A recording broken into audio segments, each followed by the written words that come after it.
Hello and welcome to my channel. Today I am drilling pocket holes with the Craig Pocket Hole Jig 310 series. This is not a sponsored video, however this jig did make the process go much faster and easier. This is the least expensive one at about $20 US. The first pocket hole I'm drilling is into a 1/2 inch plywood. I'm attaching it to a 3/4 inch plywood, so I'm going to take the thinnest material for the measurement. I have my jig set to 1/2 inch, as you can see in the window. If you press the back, you can see how this moves. When I place the jig on the material, the marker butts against the edge and catches. I'm going to mark where the pocket hole will go so I can see the line through the window where the wood shellings exit.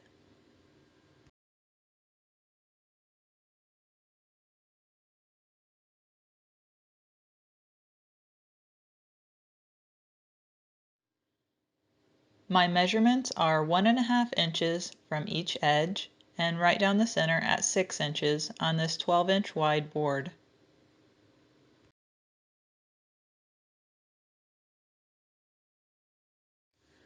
Next, I'm going to position the jig with my mark in the center of the window and clamp the jig securely to the material. I have the drill bit collar set to a 1/2 inch to match the material depth I'm drilling.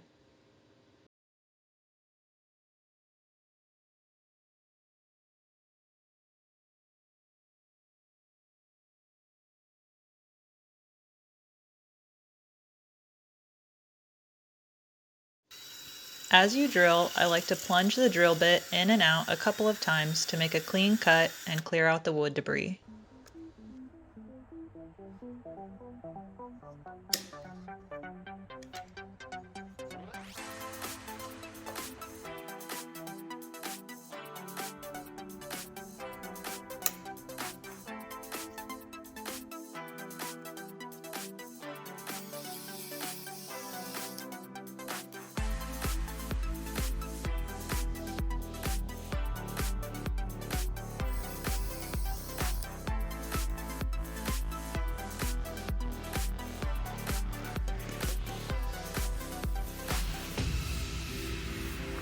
I hope this video helps with your next project. Please be sure to like the video and subscribe for more videos like this. Thanks for watching!